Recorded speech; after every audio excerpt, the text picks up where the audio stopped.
ହାତୀପଲ ଅଟକାଇ ଦେଲେ ଟ୍ରେନ୍। ଏକ ମାଲବାହୀ ଟ୍ରେନ୍ ଯାଉଥିବା ବେଳେ ହାତୀପଲ ଆସିଯିବାରୁ ଦୀର୍ଘ ସମୟ ପର୍ଯ୍ୟନ୍ତ ଅଟକି ରହିଥିଲା ଟ୍ରେନ୍।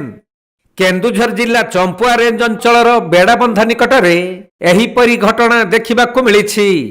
ହାତୀପଲ ରେଳ ଲାଇନ୍ ଅତିକ୍ରମ କରୁଥିବା ଟ୍ରେନ୍ର ଚାଳକ ଦୂରରୁ ଦେଖି ଟ୍ରେନ୍ଟିକୁ ତୁରନ୍ତ ଅଟକାଇଥିଲେ। ପରେ ହାତୀପଲ ଧୀରେ ଧୀରେ ଟ୍ରାକ୍ ପାର ହୋଇ ଜଙ୍ଗଲ ଆଡ଼କୁ ଚାଲି ଯାଇଥିବା ବେଳେ କୌଣସି ଦୁର୍ଘଟଣା ହୋଇନଥିଲା। ଏହି ଘଟଣା ପରେ ବନ ବିଭାଗର କର୍ମଚାରୀମାନେ ପହଞ୍ଚି ହାତୀଙ୍କୁ ନିରାପଦରେ ଜଙ୍ଗଲ ଭିତରକୁ ଫେରାଇବା ପାଇଁ ପ୍ରୟାସ ଜାରି ରଖିଛନ୍ତି। ତେବେ ଏହି ଅଞ୍ଚଳ ହାତୀ କରିଡର ହୋଇଥିବାରୁ ଏପରି ଘଟଣା ପୂର୍ବରୁ ମଧ୍ୟ ଘଟିଛି।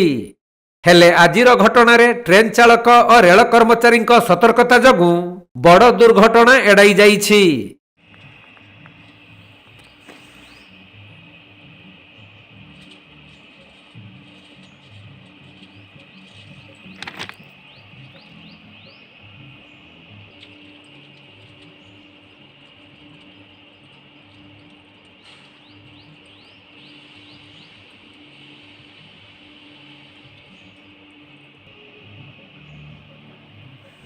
କେନ୍ଦୁଝର ଜିଲ୍ଲାରୁ ଦୀପେଶ କୁମାର ବେହେରାଙ୍କ ରିପୋର୍ଟ, କୋଣାର୍କ ଲାଇଭ୍।